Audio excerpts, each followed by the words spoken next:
اصلح لی دینی الذی هو عصمت امری، یا اللہ میرا دین بنا دے، یا اللہ میرا دین سنوار دے کہ وہ تو میرے کام کی اصل بنیاد ہے، وہ تو میرے معاملوں کی اصل بنیاد ہے، وہ میرا دین ہے دنیا میں۔ تو کہا ہاں یہ دعا رہبری کے لیے بھی ہے اور حاجت روائی کے لیے بھی ہے۔ دعاؤں میں عام طور پر حاجت کا دھیان ہوتا ہے، وہ ٹھیک ہے کہ دعا حاجت کے لیے ہوتی ہے، اس سے کوئی انکار نہیں ہے، لیکن جس طرح حاجت کے لیے ہوتی ہے دعائیں، نبیوں کی دعائیں حاجت کے لیے بھی ہوتی ہے، رہبری کے لیے بھی ہوتی ہے، کہ یہ چیز اتنی اہم ہے اس لیے اس کو مانگا جا رہا ہے، اس میں مدد طلب کی جا رہی ہے، اس میں آسانی مانگی جا رہی ہے، وغیرہ وغیرہ۔ تو دعا مانگ رہے ہیں کہ اللہم اصلح لی دینی الذی هو عصمت امری، یا اللہ میرا دین سنوار دے، میرا دین سنوار دے کہ وہ تو میرے معاملے کی اصل بنیاد ہے، کہ میرا وجود ہی یہاں دین کے لیے ہے۔ جب پیدا ہوا تھا اذان کہی تھی، اور جب مرنے لگا تو کلمہ یاد دلایا تھا کہ اپنے مرنے والے کو کلمہ یاد دلاؤ حدیثوں میں۔ تو جب پیدا ہوا تو اذان دی تھی، پر مرنے لگا تو کلمہ، تو دونوں دائیں بائیں دونوں ایک ہی چیز ہے۔ یہ علامت ہے کہ اس کو اسی خاص کام کے لیے یعنی دین کے لیے پیدا کیا تھا۔ تو وجود ہمارا میرے دوستوں اس دنیا میں یہ دین کے لیے ہے۔ اللہم اصلح لی دینی، یا اللہ میرا دین سنوار دے کہ وہ تو میرے کام کی اصل بنیاد ہے، کہ میرا وجود اور میری صلاحیتیں اسی کے لیے ہے، کہ میرا وجود بھی دین کے لیے اور میری صلاحیتیں بھی دین کے لیے، جانی مالی ذہنی فکری جتنی صلاحیتیں ہیں وہ تمام صلاحیتوں کو دین پر لگانے کا حکم ہے، ہاں کہ کسی صلاحیت سے بے دینی کا ظہور نہ ہو، بلکہ تمام صلاحیتیں دین پر لگے۔ ہاں ادخلوا فی السلم کافہ، اپنے دین میں پورے داخل ہو جاؤ، ایک ٹانگ باہر ایک ٹانگ اندر، ایسا پورے ادخلوا فی السلم کافہ، اپنے دین میں پورے آ جاؤ۔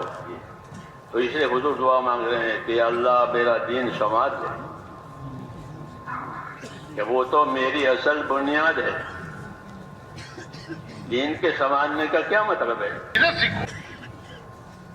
دین کے سنوارنے کا ایک مطلب یہ ہے کہ دین کے بارے میں جو یقین ہونا چاہیے وہ یقین اندر پیدا ہو جاتا ہے، کہ بغیر دین کے کوئی بھی کامیاب نہیں ہوگا۔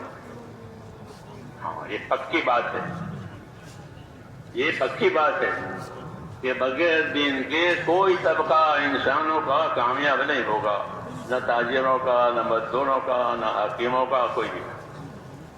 یہ اپنی جگہ رہے طبقے، لیکن ان سب کی کامیابی کا مدار اللہ نے ان کے دین پر رکھا، اس لیے کہا کہ ہمارا دین سنوار دے کہ وہ تو ہماری اصل بنیاد ہے، اصل بنیاد ہے نجات کے لیے بھی، اور اصل بنیاد ہے رہبری کے لیے بھی، کہ دین ہوگا تو آخرت میں نجات ہوگی، دین ہوگا تو یہاں صحیح رہبری ہوگی، حق کیا ہے، باطل کیا ہے، حلال کیا ہے، حرام کیا ہے، ظلم کیا ہے، انصاف کیا ہے، یہ دین بتائے گا، یہ دین بتائے گا کہ انصاف کیا ہے، ظلم کیا ہے، حق کیا ہے، باطل کیا ہے، سچ کیا ہے، جھوٹ کیا ہے۔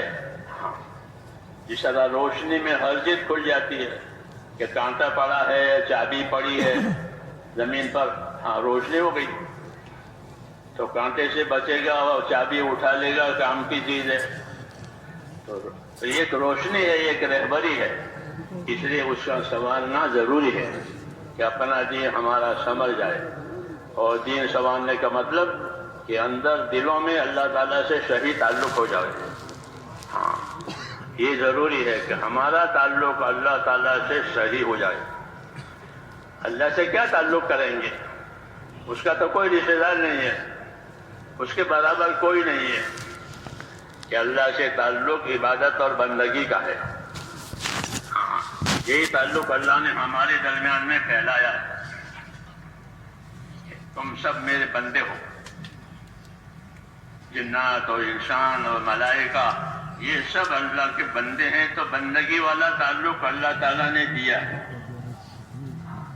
اور دین اسی کی رہبری کرے گا کہ اللہ کی بندگی اور اللہ کی عبادت کیسے صحیح ہو جائے، کیسے بندہ بن کر زندگی گزرے. اس کی رہبری دین کرے گا کہ بندہ بن کر زندگی گزارو. یہ بندہ بن کر زندگی گزارنے کا کیا مطلب ہے؟ کہ بندہ بن کر زندگی گزارنے کا مطلب یہ ہے کہ اللہ کے ساتھ ایمان اور اخلاص سے رہو. اللہ سے کیسے رہو گے؟ کہ اللہ کے ساتھ ایمان سے اور اخلاص سے رہیں. کہ اللہ پر ہمارا ایمان ہے کہ اللہ ہی وہ ذات ہے جو عبادت کے لائق ہے، اس سے سوا کوئی عبادت کے لائق نہیں.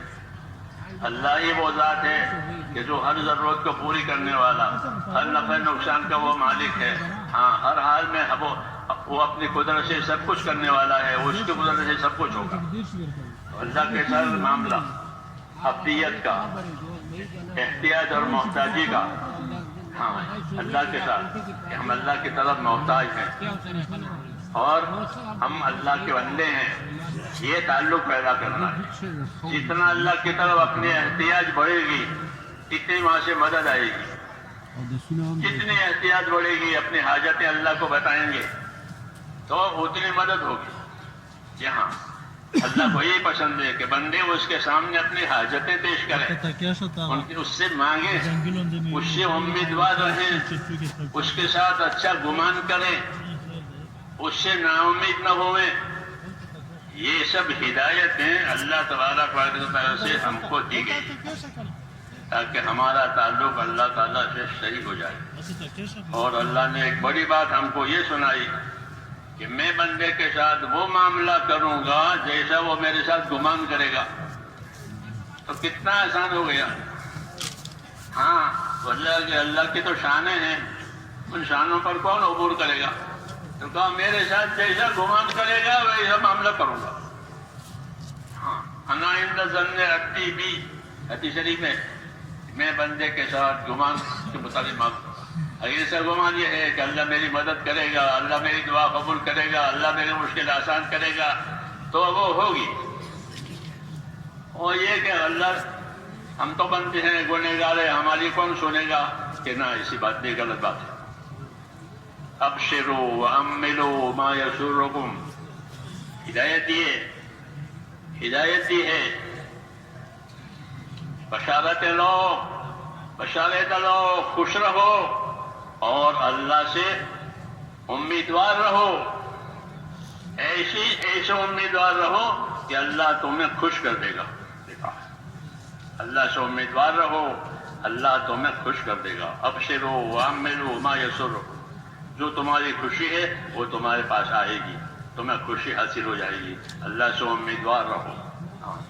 کوئی دوسرا نہیں ہے جو امیدیں پوری کرے. ہاں، اللہ کی وہ ذات ہے جو امیدیں پیدا بھی کرتی ہے دلوں میں اور امیدیں پوری بھی کرتی ہے. یہ تعلیم دی ہے کہ اپنا اللہ کے ساتھ تعلق صحیح کرو، یقین کا، خوف کا، اچھے گمان کا اور اطاعت کا. یہ اس کے عوامل ہیں. اللہ سے صحیح تعلق ہے کہ اللہ تعالیٰ کا خوف بھی ہو، اللہ تعالیٰ کا خوف ہو، کہ اللہ تعالیٰ کا خوف کہ اس میں بڑی خیر ہے. جو اللہ سے ڈرے گا وہ اللہ کی طرف چلے گا. یہ ہے اللہ کے خوف کی تاثیر الگ ہے. دنیا میں کسی مخلوق سے خوف ہو تو آدمی اس سے بھاگتا ہے، دور رہتا ہے. کہ شیر کا خوف ہے یا سانپ کا خوف ہے تو اس سے دور ہو جائے گا، آدمی اپنے آپ کو بچائے گا. اور اللہ کا خوف کہ اللہ کے خوف میں یہ تاثیر ہے کہ جس کو اللہ کا خوف ہوگا وہ اللہ کی طرف جائے گا. کیوں کہ خوف کی چیزوں سے بچانے والا بھی وہی ہے اور نفع کی چیزیں دینے والا بھی وہی ہے، اور کوئی ہے نہیں. کہاں جاوے؟ ہاں، حضور صلی اللہ علیہ وسلم کے بارے میں سنتے ہیں کہ ہوا میں تیزی آ جاتی تھی وغیرہ کوئی حالات ہوتے تو آپ فوراً اللہ کی طرف متوجہ ہو جاتے تھے، نماز میں مشغول ہو جاتے تھے، کیونکہ یہ سب چیزیں اللہ کی طرف سے آ رہی ہے، کسی اور طرف سے نہیں آ رہی ہے. اس لیے خوف کا پیدا ہونا، خوف کا بڑھنا، یہ تو ایمان کے بڑھنے کی نشانی ہے. جب یہ خوف